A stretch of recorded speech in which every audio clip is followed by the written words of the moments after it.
You are listening to the Mark Lesko Podcast. I think you said that he could have gotten more separation. There were some technique fundamentals in the receiver that weren't perfect in the 80s. I had to throw in a few points of criticism. What was it like playing in March Madness? I mean, we have it going on right now. But playing there was amazing. I mean, like, that's kind of your whole goal is to just be a part of that. It's such a special thing where the whole country is tuning in and anything is really possible, you know. You know, my optimistic side said, like I said, that we're going to be okay. We just had a bad game. We were probably experimenting a little bit, ran into a good team. So. If Miami came to our house, we would probably, if anything, win. We wouldn't get blown out. When you first started playing football, you know, did you always want to play in college? Nah, I was growing up. I was a big baseball guy. Loved baseball. And then 8th grade, I remember I got a call from my uncle, Coach Nagel. He's like, hey, I got the job. And I was just like, all right, I'll play football for you. You are listening to the Mark Lesko Podcast, a podcast by diehard fans for fans. It's as honest and as raw as sports talk can be. Thank you for listening to the Mark Lesko Podcast. Hey everybody, this is Greg Garrity. So Anthony Lottie will punt it away from the 41. Greg Garrity is the deep man for Penn State at the 10-yard line. Former Penn State receiver and 2016 Big Ten champion. You're listening to the best Penn State Nittany Lion podcast, the Mark Lesko Podcast.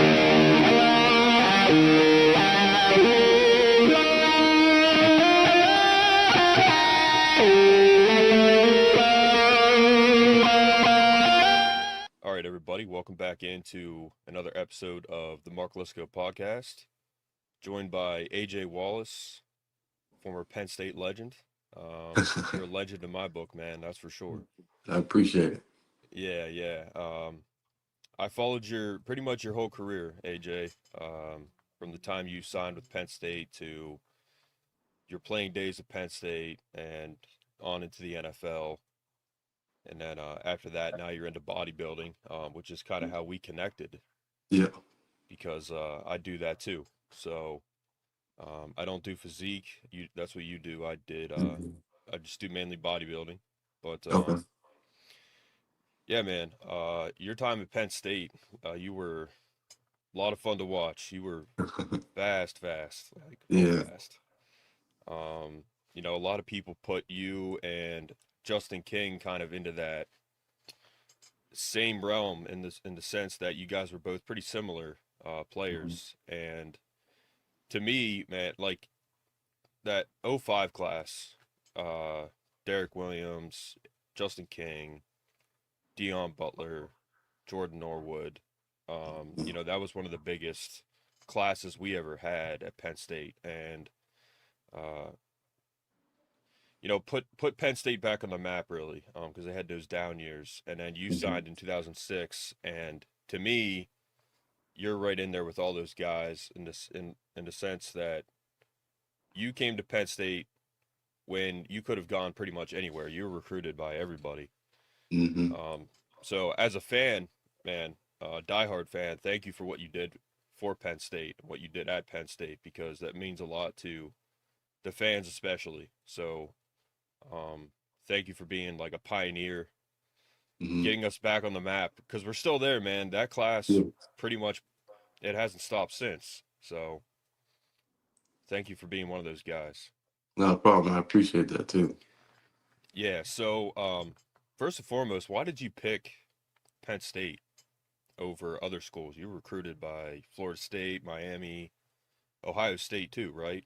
Mm-hmm.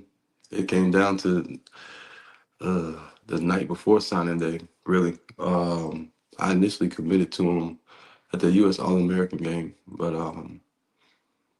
there was still thoughts on my mind to see what was going on. And just being young, you know, you watch bowl games because that All-American game like sets like around bowl games. So I remember I was at that All-American game, and it was Penn State versus Florida State.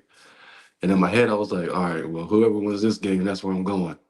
And Penn State had actually won that game. I was like, oh, I guess I'm going there. You know what I mean? So it was just that. And then ultimately, Coach Johnson and Coach Norwood really played a pivotal role in that.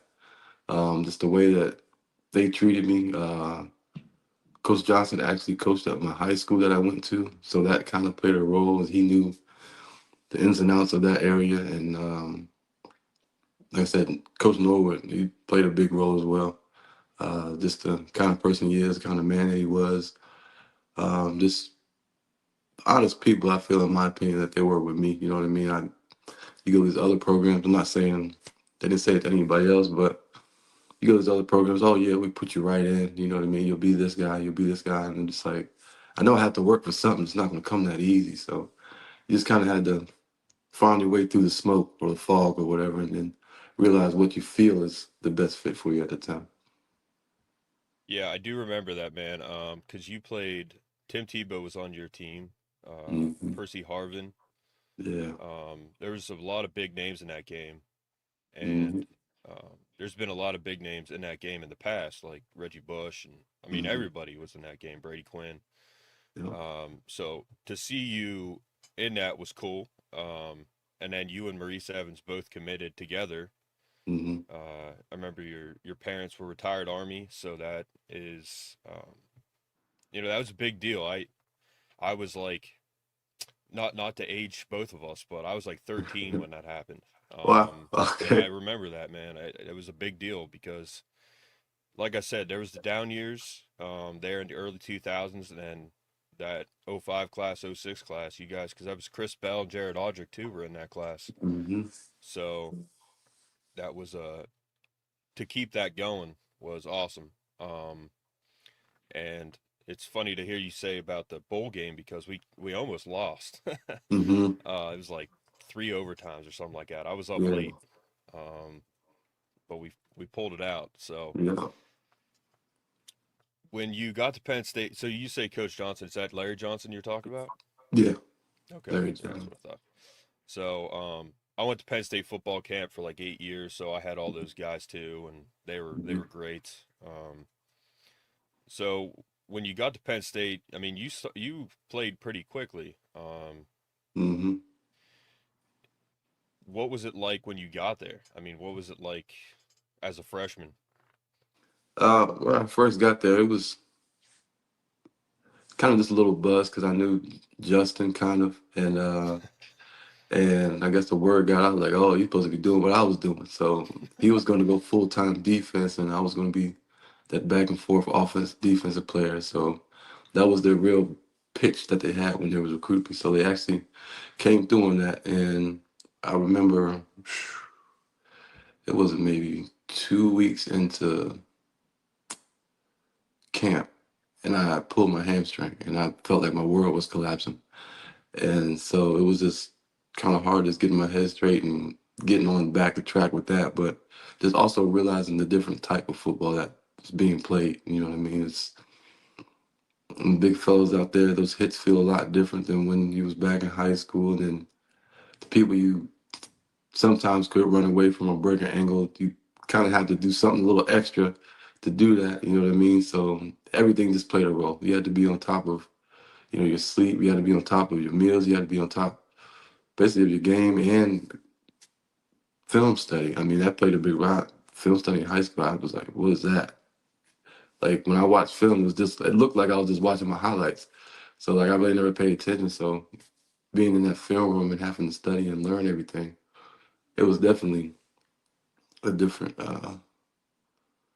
what's lack of better words, adjustment, So, just taking all that in. And then, like I said, being 18 on your own, just having the freedom. So, you just got to have to mesh all that together. But freshman year was definitely, it was an exciting experience, especially that first time on the field. I'll never forget it. There was a lot of competition there. Um, you and Lydell Sargent, you guys Yeah. were really battling it out pretty much your whole career. Mm-hmm. And I remember all those guys, man. Lydell Sargent, Knowledge Timmons, Yeah. Elmore Phillips, Chaz Powell, Nick Suke, all those guys, Mm-hmm. Scarrato. So you had a really good secondary when you were there, and you had a lot of competition. So that's interesting. I remember pretty much all of your big plays too. Youngstown State, that touchdown you Mm-hmm. had. The one that stands out to me as a fan was your kick return against Notre Dame at home Mm-hmm. in the first whiteout, because it was the second half and we just came out guns a-blazing. You Yeah. took it down to like their 40, I think, Notre Dame's 40. You took it way Mm-hmm. back. And for you to not get past the 50 on a kick return was, pretty uncommon. So for you to Right. at least make the 50, that was like your standard pretty much. Mm. You Yeah. always took it back. So um, do you remember, like, your favorite play for Penn State? I mean, you had a lot of good ones, but Um, yeah, it was probably when I had the ball in my hands, really. It was either, I mean, the Notre Dame one you speak of, or just the Ohio State one, because it was just so much there. You know what I mean? Because I honestly had a lot of time invested with Ohio State in their program as far as recruiting wise, too. So that was everything. So when that happened, I actually talked to Tressel after the game, but yeah, that was probably my most memorable one, just being that. But I remember the Notre Dame one. I remember when I broke free, I was like, okay, I'm gonna make this. But I knew I had a hip flexor. So while I was running, I could see it on film, like my leg was kind of like dragging. I was trying to get back up, and excuse me. And then out of nowhere, here comes Golden Tate, and he trips me up. That's the guy that tackled me. I was just like, you gotta be kidding me.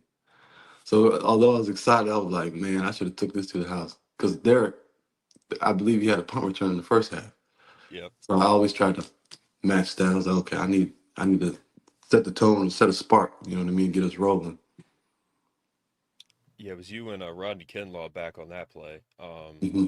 And then, yeah, that was the game that Derek Williams took back the punt. Uh, and another reason why that stood out to me is because that was the first full stadium whiteout. Hmm. And after halftime, you solely got them back into it. Hmm. If that's even a thing for Penn State fans, because they were already in it, but that just really fired them back up. Hmm. Being that we're going to get into your bodybuilding and stuff like that, but being that you're into that now, the lifting program at Penn State, I had some insider information as one of my coaches helped there at one point and everything. What did you think about the lifting program? It was kind of it was a little different back then. You guys did a lot of reps till failure, a lot of machines. Hmm. Can you kind of talk about that a little bit? Yeah. So when I got there, I expected something totally different than what the program was. They always like, man, you better watch out for JT. Just make sure you don't get JT taken through your workout. I was like, why? And so he took me to that workout. They had this one thing they did with like a neck exercise. I feel like it'll put you out, and like the rest of the workout, like it feels like you're dizzy. You know what I mean? Because you're laying on the end of a bench, and then you just holding you. You gotta bring your neck. Yeah, it was the worst.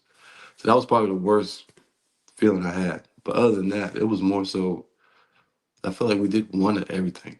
So I wasn't used to that. So it was like we go to this machine, put this weight on to see if you can get 8 or 10 reps.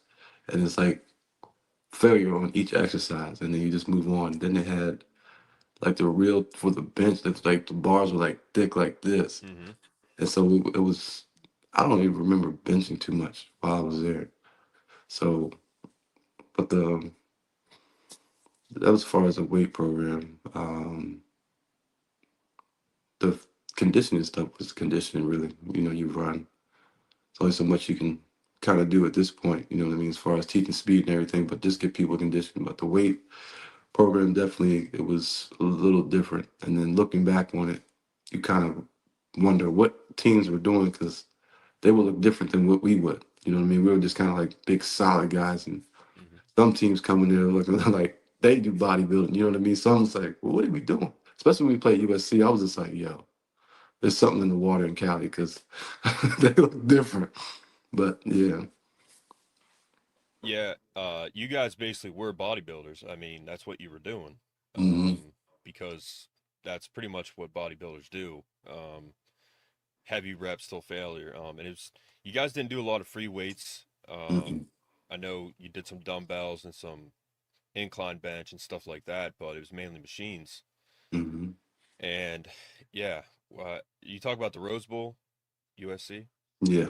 Yeah, that was yeah, that game. You really saw, you guys. I thought you lost by 2 touchdowns. I thought you guys did fine. I mean, they just got out to a quick lead. Hmm. Mark Sanchez was on fire that year.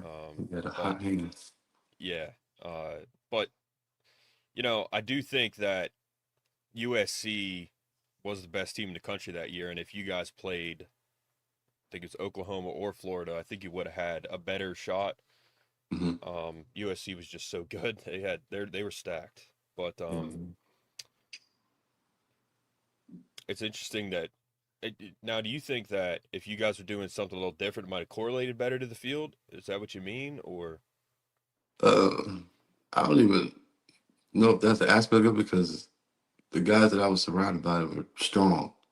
So whatever they were looking for to do, I think they accomplished it. I think they were more worried about the strength part of it. But I noticed like with our weightlifting, I know it was mandatory to stretch before you get a shake. And like I said, we didn't do any squats. We didn't do any power cleans. So I feel like those things help with explosion. So some things that has been taken out could have been inserted, you know what I mean, to make the program better than, not saying it wasn't good, but to make it better. But I mean, that was their style. It was working for them. So that's what they had stuck with while I was there. I'm not sure what they do now, but I seen the facility when they remodeled it through online stuff, and then it's like, oh, okay. Yep. They're handling the business in there, so yeah. It's all free weights now. It's all the Yeah. individual racks. Bill O'Brien kind of started that whole thing, and then on to Franklin's tenure. But I agree with you, man, 100%. We've talked about that on this podcast several times about like incorporating more Olympic lifts, which I'm sure you do now. But Mhm. yeah, man, I'm sure that really set the foundation for you and what you're doing now. Mhm. But yeah, it's I had Chip Harrison. I was a trainer while I was at Penn State. Nice. Took a class, passed it, and everything, and then I was a trainer for 10 years after college. Mm. So pretty much seen it all. I've been in the new weight room twice now. It's very nice. I would love to work out in there, but Mm. yeah, it's they got a good setup now. So Mhm. particularly '09 AJ, that's really when you cracked into the starting lineup, Mhm. and you were number one. Now, did you? I've always wondered this. Did you take number one because of Justin King, like to kind of Mm. take that number one into the next season, or? No, actually, I wanted number 5, really. Um, so when I got there, Jerome Hayes had it, and he just wasn't letting it go. And so we was cool and made jokes about it. So I made number 12 work because I really honestly wanted a single digit. And then once that opened up, I think it was between like 1 and 4, and I honestly was thinking about 4 because I was a big Devin Hester fan. And so I was like, nah, I just go and take number 1. And so when I did that, and that's basically where it came from. So it wasn't like I'm passing the reins down to you or anything type situation. I was looking for a single digit, really.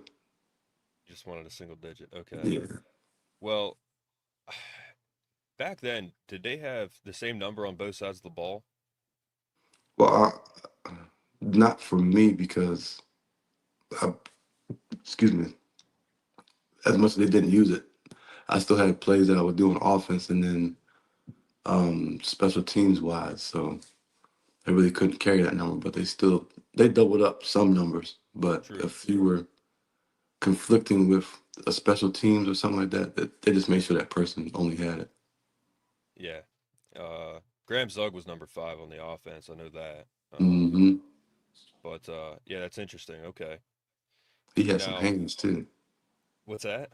Graham Zug had some hands like it. You I know, didn't feel like he dropped anything in practice. It was nice. yeah. So Mike McQuarrie was one of my coaches at Penn State football camp. I really liked him a lot. He told me Graham Zug in particular, he was so good at route running. That's why he played so much. Mm-hmm. And I'm pretty sure he was a walk on. So he that's why he was that's why he played so much amongst all those great receivers. I mean, there's a Mm-hmm. lot of good receivers there because he was so good at route running. So he was one of the guys I watched too. But getting into the NFL Mm-hmm. and your professional career, AJ, you went to the Dolphins. You were teammates with Jared Odrick. Mm-hmm. What was that? What was that like? Another adjustment, I'm sure. Yeah, it was a whole new world, especially Miami too. But I think at the time Miami was, mm, I don't know if they were like 500 or below 500. So the city was more so Hurricane fans. But as a Dolphin, they're like, oh my goodness, you're in the NFL. But just the world around it, and then seeing the things that Jared had to go through as far as meetings, media, and all that stuff. So I was like, it's a different level of commitment you have here. And then it was honestly just straight like business. So rest his soul, Vontae Davis, he was from the area I was from, and he had kind of helped me in with everything, and especially us being in the same DB room. And then Sean Smith, the other DB, I think he was drafted in the second round, and from Utah State. And those guys really helped me with everything as far as if I needed anything extra or whatever that was. And of course, Todd Bowles, he was there. So he was, as a DB coach, like I go in there, because my DB coach, Scrap, we was doing drills. And Scrap, I'm just going to say, like, he don't have an arm. You know what I mean? But when I went through DB drills and Todd Bowles threw that, oh my goodness, it like flew right through my hands. I was like, what in the world? Like, I'm thinking, like, everything's like 100 times 100. Like, it was just like, let's go, let's go, let's go, let's go. So just with that, it was an adjustment, and it opened my eyes to a lot. Well, I had Kermit Bugs at camp too, and Oh you yeah. guys used the little footballs Hmm. at Penn State. Did you do that at Miami too in practice? Nah, they just used in league football, and he would rifle it. He didn't need no machine. He was just, and so that was actually the first time my hands hurt leaving practice. Like it was Really? sore, like literally sore. Yeah. Wow. Okay. Um, well, yeah, that would be, yeah, that'd be tough. In terms of, because I think you guys were the only two Penn Staters on that team at that time.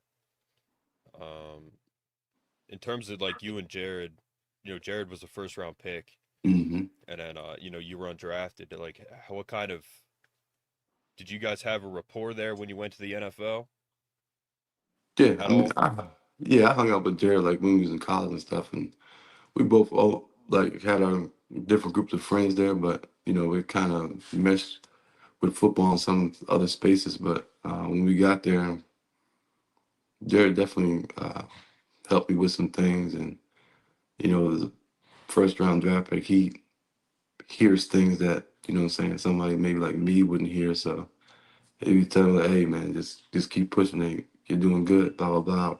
Just little stuff like that. Wouldn't get too much into detail, but enough for me to read between the lines, like, okay, I'm doing the right direction, even if I feel like I'm not doing something right. So it was just stuff like that. And then, like I said, he was just busy all the time. So I really gave people their space. I wasn't really trying to be up under him just because it was the first round draft. I just knew him as Jared. We came in class together at Penn State, so it wasn't really. Yeah, yeah. Well, I remember he grew the long hair. He didn't Yeah. have that at Penn State, but he really grew it out in the NFL. Um, now talk about where you went after the NFL. You went to the Arena League. Yeah, I actually went to CFL. Excuse CFL, okay. me. With the Calgary Stampeders, and then that whole process to get there was just different. You know what I mean? And certain things didn't work out there, and then ultimately ended up in the Arena League, playing for Milwaukee and what was it? What was Colorado. Milwaukee Mustangs? Oh yeah, Colorado, and spent a little time in Cleveland with the Gladiators. But it was just that surface that I guess my body just couldn't get used to it. I remember I fractured my ankle while I was playing out there, and it was just one thing after another. When I would get back to something else, I feel like I broke one of my fingers. It was just always something. So the mental game, I was really fighting. You kind of feel like, okay, am I doing this like the right thing, or is this like a sign like, yo, you need to find another direction? You know what I mean? So ultimately, I just was like, I'm just gonna put this thing down and figure out what's next. Now, before you went to Penn State, AJ, did you guys lift in high school? Did you guys lift much? Yeah, we had a weight program, but it wasn't too concrete. We had a sheet. We just followed it.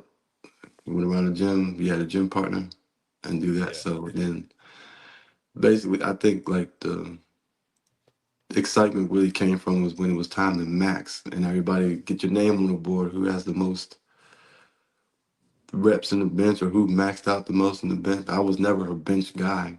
You know what I mean? I hated bench. But then they do like leg press and squat, stuff like that. So I mean, that was pretty much it. But it wasn't like you have to do this, have to do this, have to do this.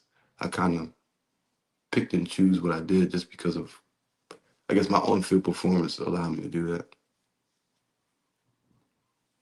I remember Richard Gardner, for example, he said when he came to Penn State, they did a little piece on the weight room and stuff, JT, and he said he never lifted weights, and then when he came to Penn State, he said we got to lift weights here. This is crazy. So I'm sure that was a shocker for a lot of players going from high school to college, because that's pretty much a lot of high schools where you don't really lift too seriously. I'm sure some of the high schools in Texas do, because that's kind of like a college at a lot of those schools. But yeah, I'm sure that was a big transition too. Absolutely. But AJ, I'm gonna pull up your Instagram if that's all right. Yeah, Just that's kind of cool. show everybody. But after you left, the NFL, CFL, Arena League, hmm did you get into? I don't think you got into bodybuilding right away, but what did you do after that? I just kind of floated around, really did a little, I guess not odd jobs, but I was driving trucks for a little bit, and then in my spare time, I would often like go to the gym. You know what I mean? So, and then it just became a habit. And then, excuse me,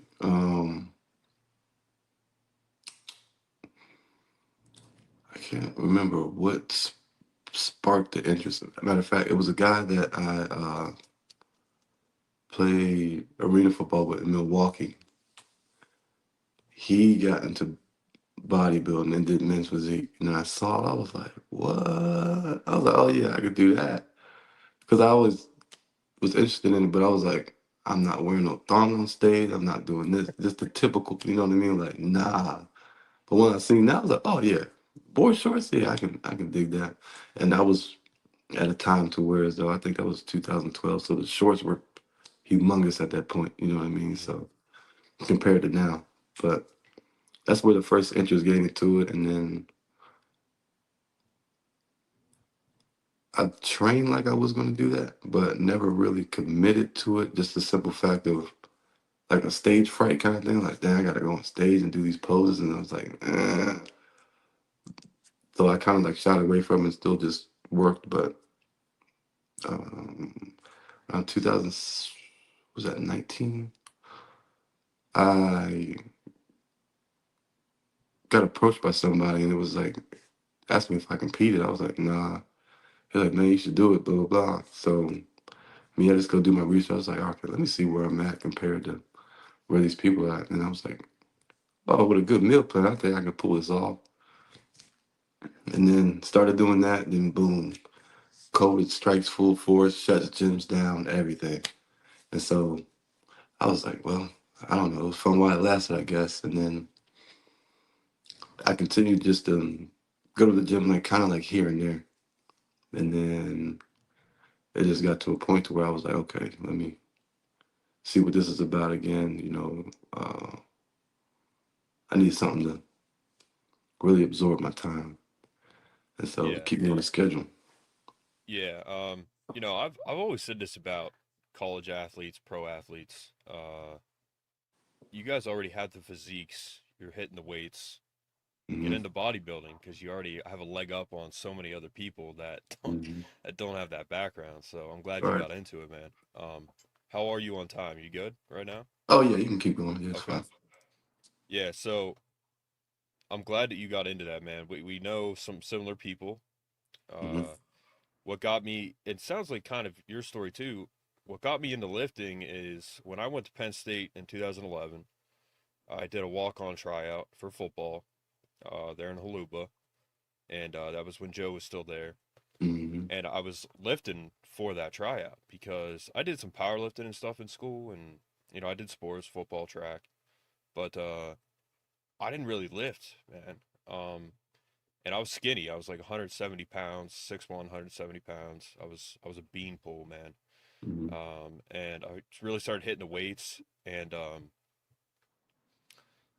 that really got. And I didn't make the team. Obviously, that they're very good there. So I thought I could, but reality hits you pretty quick when you see these D1 guys. That's a whole different level. Hmm. I went to a small high school too, so started lifting full time after that, and I haven't stopped since. That was like 2012 when I really started hitting bodybuilding. Hmm. So over 12 years now I've been doing it. And it pulls you in. It's addicting. Yeah. So that's what got me into the bodybuilding side. But uh, you plan to compete this year, Hmm. and just looking at you now, man. Obviously you're stacked. Like you're bigger than you were in your playing days. Absolutely. Your delts are like bigger than your head, so that's exciting. Uh, but yeah, it's interesting how you get into it, man. Because I never thought like, man, like I need to start lifting weights and look bigger. Hmm. And then once I started doing that and looking bigger, I was like, I never want to not do this. Right. Um, it's that and golf, two lifelong sports that pretty much anybody can do. Hmm. Lifting weights and playing golf, um, Absolutely. one, both, or the other. So yeah, you signed with a uh, supplement company, Yeah. totally rad. Hmm. They got Which is a the. big deal, man, that you got sponsored. Yeah, I definitely appreciate it. I was excited at the opportunity. They are a good group of guys. They have their pre-workouts and they have their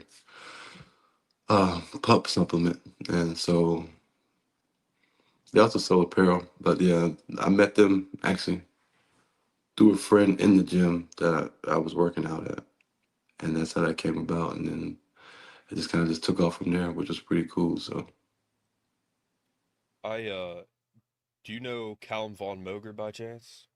Do you know who I'm talking about? he's like Australian. He's that Arnold lookalike. Yeah, that's him. So Okay. played in a movie as Arnold actually. Yeah, But yeah, that's he's what Australian. hmm. Has an accent like Arnold. So I was an athlete for his supplement company, Staunch, Oh, nice. and yeah, and there's ambassadors, and then there's your Youngstown State player. Um, and it was cool, man, because the difference between an ambassador and an athlete is an athlete, you're getting free stuff, you're getting Hmm. commission. Sometimes you get paid. Hmm. So that was an awesome experience. So I'm happy for you, man, that you're doing that because you kind of got that supply of supplements and Hmm. clothes, and I mean, you're an athlete for them, so they want your representation of them now. Um, so I've kind of been there and done that, and it's awesome for sure. But Yeah. being that we kind of, like I said, we kind of know some of the same people, we follow some of the Hmm. same people, uh, and physique in particular, man. There's the Ryan Terrys, the Jeremy Buendias, and the guys that you mentioned that are taller. Hmm. Because you're 6'1" as well. Hmm. That's tall for Yeah. competitions. So you um, kind but I know you're gonna have success in it, man. You definitely have the build. So, of, I appreciate but it. yeah, yeah. What are you most excited for with this, man? I mean, do you wanna be on the Olympia stage? Like, what's your ultimate goal? Honestly, I mean, the Olympic stage is the goal. I just try not to get too ahead of myself, but just take it one step at a time. Just go to each show, make sure I'm doing what I'm supposed to do. I think the rest will just take care of itself. As long as I train and eat how I'm supposed to, and ultimately rest how I'm supposed to, I think everything else will take care of itself. Um, but yeah, just be willing to sacrifice. I know because it's a lot of sacrifice that goes into it. So it's just those things. And once you have your head on to go that route, I think it doesn't seem as hard as what it may look like. So it's basically this habit, creature habit. So just for instance, one of my daughter's birthday is today, right? And we got them cupcakes yesterday. And it was like, you want a cupcake? I was like, nah, I can't have that. Ultimately, like, yeah, I do want one, but like, I just know I can't eat because I know I'm not gonna lose everything by one cupcake, but I just know it's not in the cards right now, so I can wait. So it's just little stuff like that, and yeah, just I'm excited. I actually had the Olympia logo on my screensaver at one point. Just sometimes when I'm feeling like lower energy, I'll just look at that like, all right, but this is the goal here. So your attitude ain't gonna work with that. So let's move, let's move. You know what I mean? So it's just little stuff I do here and there just to make sure I stay in line. You Do you love it? Do you love the process? Oh, absolutely. I love just seeing my body change from day to day, week to week. You know, I'm just always critiquing myself, just trying not to be too hard on myself. Because like I said, people around me was like, "Oh man, you look great. You look this." And I look at myself like, "Yeah, well, I can bring this up, or I need to be wider here." Which I know things that are true, but I also have to realize, okay, you are in good shape, so don't stress yourself because that'll diminish anything. So don't stress yourself about where you're at. Just keep working, you'll get better. So. Yeah, yeah, man. It starts with loving it for sure, and Mhm. I have that same mindset. What are you weighing right now? Probably about 232, like first thing in the morning. So I don't know what I'll be weighing after I eat. Okay. And in your playing days, you're about 190, right? Yeah, I'll give about 190, Yeah. So 195 max. okay. Yeah. So you put on some weight, which is good. Hmm. Same with me. I recently I weighed in around 270, but I'm cutting down. I'm trying to cut down because Hmm. trying to shed some of this body fat, which inevitably comes Hmm. sometimes. But yeah. So it's like I said, it's addicting. But I'm Oh glad yeah. you're in it, man. I want to I've gonna be messaging some people that I know, and Hmm. I wanna I really want to see you succeed. So uh, Giordani and Dave Palumbo. He's another good resource for just about everything. Hmm. But yeah, I'm gonna have to look into Totally Rad too, since you're with them now. So uh, it's but for you, man, that's you sacrifice a lot for sports. You sacrifice a lot for football. You sacrificed a lot in your life as an athlete. So this is just pretty much the same thing, except Right. it's you now. Um, and your chance of injury has probably gone way, way down, since you're not hitting people anymore, Exactly. which is good. Yeah. But yeah, yeah. So is there anything else you want to touch on, AJ? Um, Not that I can think of. I mean, if there's anything else you want to, I mean, I'm good on time, so. Okay. But yeah, I didn't know that's how you pronounce his name. Giordani, you said? Giordani, yeah. Giordani. Okay. Giordani Crya. Yeah. I sent you the picture, but the first time I met him, man, we were at the Arnold Classic, and I went every year for a while Oh wow. just to be there. And Yeah. the one year I went for Staunch, and I was like at the booth and everything, but I was at the Optimum booth, Optimum Nutrition booth. Steve Cook was there, and Mm-hmm. he was super nice guy. And so there was like this huge line, and one of the guys that I was with knew a guy that was working there at the booth, and he also knew Giordani.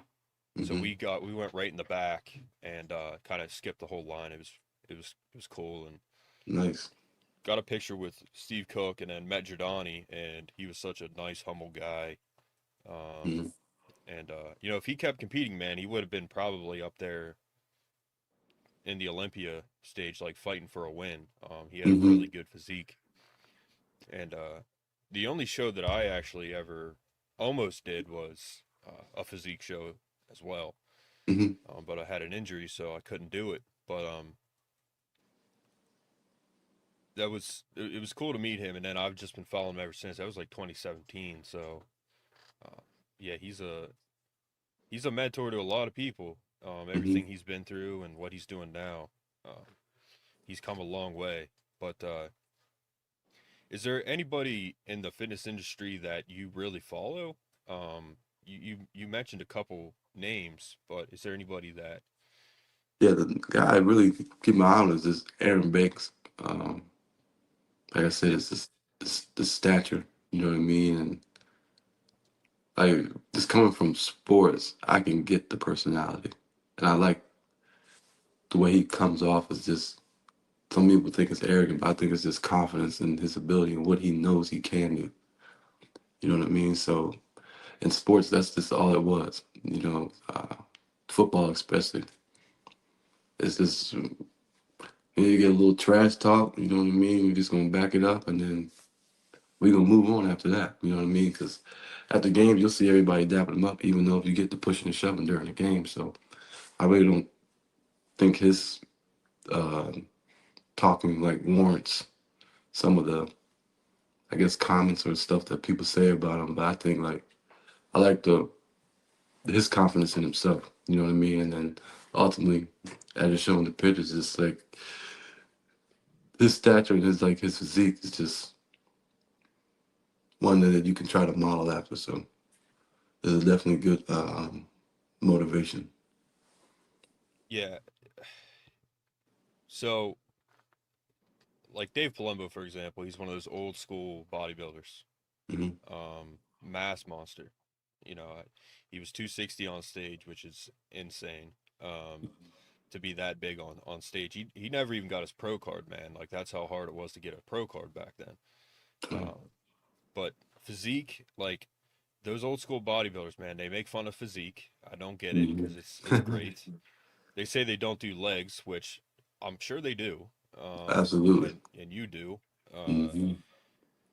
Those shorts they can get bigger, so like you can do legs for sure. Hmm. You have to. And then classic physique, C-Bum, who I'm an ambassador for him now. Oh, nice. Yeah, yeah. So he's a classic guy, and they make fun of Hmm. that too. And I don't get that because that's the original bodybuilding, man. Classic physique. That's Arnold Schwarzenegger. Hmm. I would never want to look like a mass monster today. I don't think it's a good look. So I kind of make fun of them because they don't even Right. look real. So physique, classic physique, that's the way to go. So, um, and people don't realize. I mean, looking at your pictures, you're massive. You're a physique guy, dude. Like Mhm. look at the classic physique guys. I mean, they're even bigger. You know what I mean? So you're big even in physique, and a lot of people don't give enough credit to physique Right. guys for how big they are.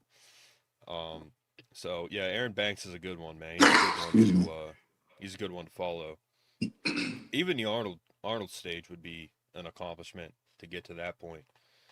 Absolutely. So I'm looking for it all, really.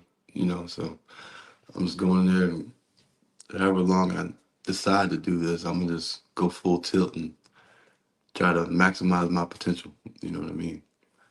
So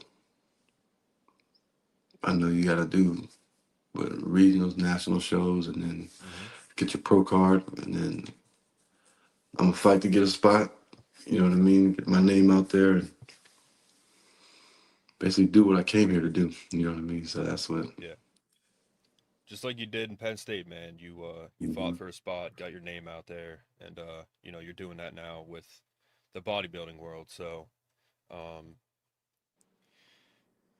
it's a big industry, so Yeah. it's good to crack into that for sure. But I'd like to use this platform to get your name out there even more, man. To Penn State fans. I mean, everybody. Yeah. If you're a true Penn State fan, they know AJ Wallace. So hmm if you are doing this now, you're going to get that support for sure. So I want to do everything I can to help get your name out there. And you got a pretty good following too. So you know, you'll get there, man. You'll get there eventually. But um, that video that I showed, the Youngstown State one, I saw that and I was like, okay, that's AJ Wallace, and now he's doing bodybuilding. That's good to see. So hmm it's good to see that turnaround. But Oh yeah. AJ, I don't want to hold you for too long, man. Mm. Thank you for coming on. Not a problem. It's great to have you on here. And again, thank you for what you did at Penn State, man. Diehard fans, they know who you are, and what you did, and you were a part of that resurgence at Penn State, and you know how big that fan base is, how dedicated they've always been, and you know, you were a part of that whole turnaround there. So hopefully have you on again soon. Oh yeah. AJ, until next time, man, thank you for coming on. And you keep it up. You take care. All right. Thank you. You have a blessed one. I appreciate it.